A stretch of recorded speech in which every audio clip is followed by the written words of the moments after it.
ဒါကတော့ဒီနေ့ပါတဲ့ပြည်ချင်းကအကြီးတွေပါဒီကောင်ကတော့တပိတ်သားကို4000ခွဲဈေးပါခင်ဗျာဒါကတော့ကင်းမုံပါတပိတ်သားကို3200ပါဒါကတော့ငတရားဥပါတပိတ်သားကို4000ဈေးပါခင်ဗျာဒါကတော့ငတောင်းပြောက်ပါတပိတ်သားကို2000ခွဲပါဒါကတော့ပင်လယ်ငစလုံးပါဒီကောင်ကတော့တပိတ်သားကို2000ဈေးပါခင်ဗျာဒါကတော့မြင်းငတန်ပါတပိတ်သားကို2000ဈေးပါဒါတော့ပစွန်စီပါ 1kg ကို2000ပါ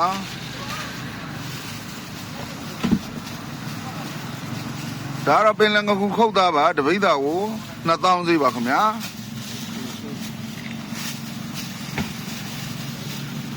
ဒါတော့ပင်လယ်ငခုခေါင်းပါတပိတ်သားကို1000ပါဒါတော့ပစွန်ဖြူပါတပိတ်သားကို3000ဈေးပါ